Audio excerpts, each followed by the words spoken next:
Good morning friends. मैं Amit Kumar Gupta advocate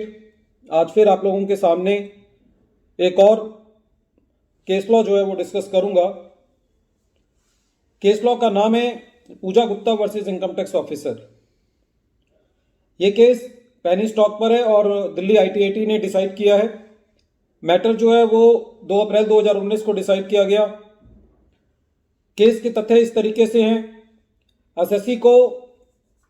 section 10 sub section 38 के अंदर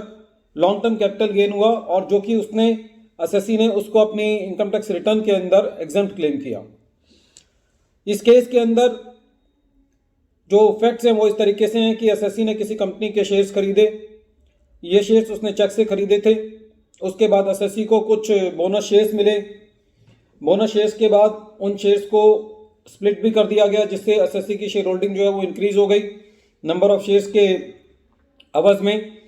बाद में एसएससी के पास जो शेयर्स थे उन शेयर्स में से एसएससी ने कुछ शेयर्स जो है वो रिकॉग्नाइज्ड स्टॉक एक्सचेंज के थ्रू बेच दिए, ब्रोकर के थ्रू बेचे और एसएससी ने अपनी इनकम टैक्स की रिटर्न के अंदर वो लॉन्ग टर्म कैपिटल गेन जो है वो सेक्शन 10 सब सेक्शन 38 के अंदर उसको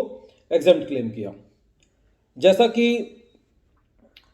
नॉर्मल होता है कि एक इन्वेस्टिगेशन रिपोर्ट से असेसिंग ऑफिसर को इन्फॉर्मेशन मिली कि जिस शेयर्स में एसएससी ने डील की है वो शेयर्स जो हैं वो एक पेनी स्टॉक कंपनी के हैं और असेसिंग ऑफिसर ने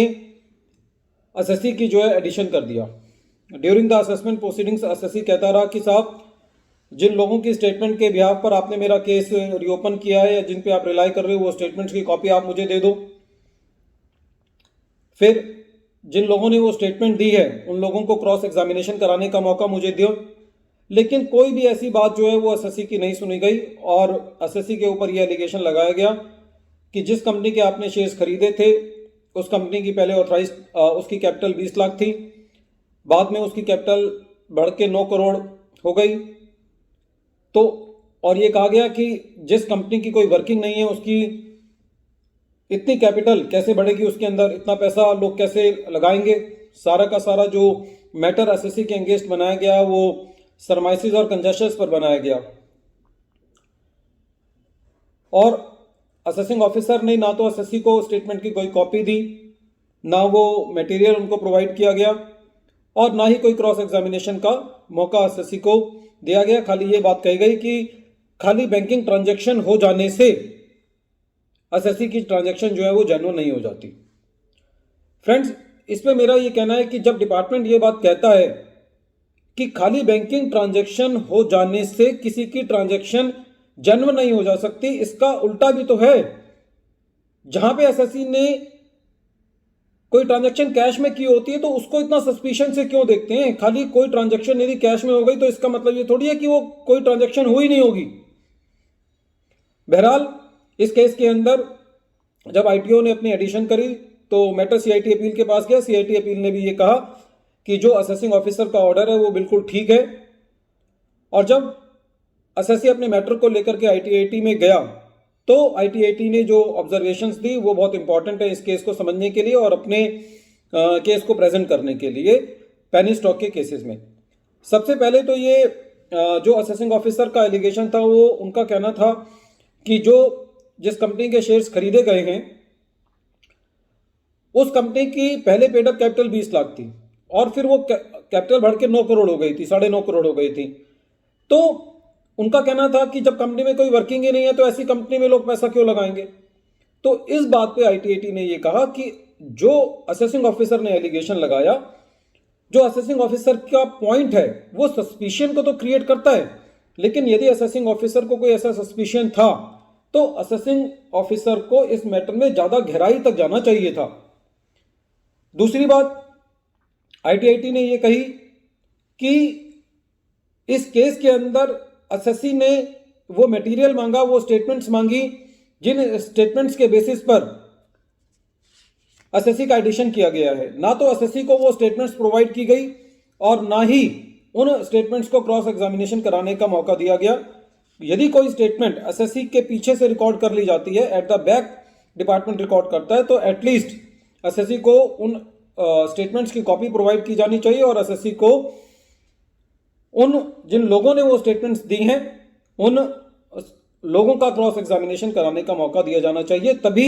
ये बात साबित होती है कि एसएससी ने bogus long term capital gain जो है वो लिया है। इसके अलावा आईटीआईटी ने एक बात तो ये भी कही कि जो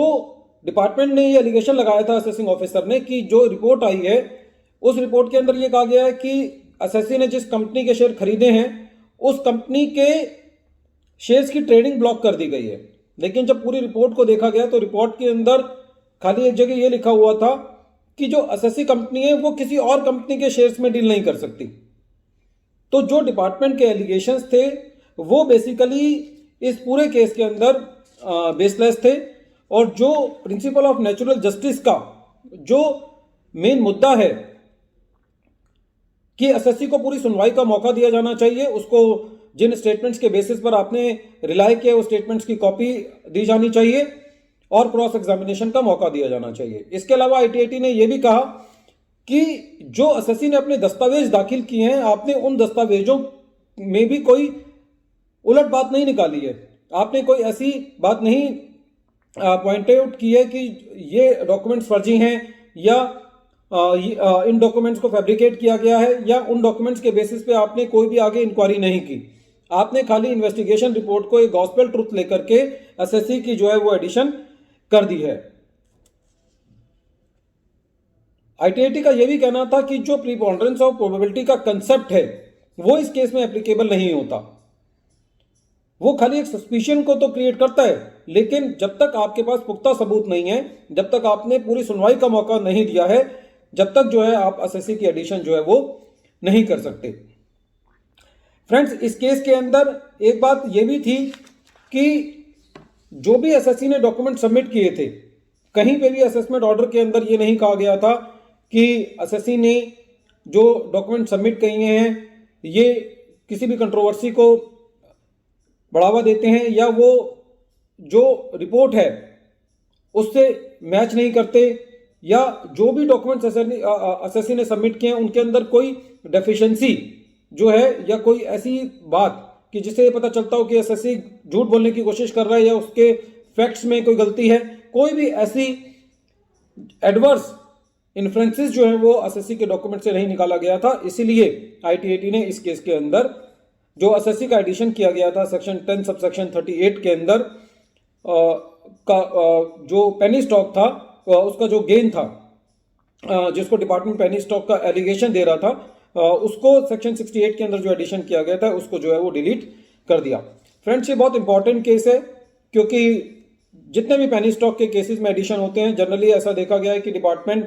जब हम असेसमेंट कराते हैं तो उस वक्त कोई भी हमको डॉक्यूमेंट नहीं मिलते। तो जो इस केस का बेसिक आधार था वो यही था कि एसएससी के साथ डिपार्टमेंट ने कहीं पे भी कोऑपरेट नहीं किया, प्रिंसिपल ऑफ नेचुरल जस्टिस का पूरे खुल करके उल्लंघन हुआ,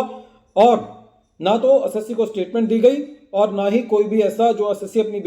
मेन बात कह रहा था कि मुझे जिन पार्टीज का आपने स्टेटमेंट दी है आप उनको बुलाएं, मुझे भी बुलाएं और मैं उनको क्रॉस एग्जामिनेशन करूंगा, ऐसा कोई भी मौका जो है वो एसएससी को नहीं दिया गया।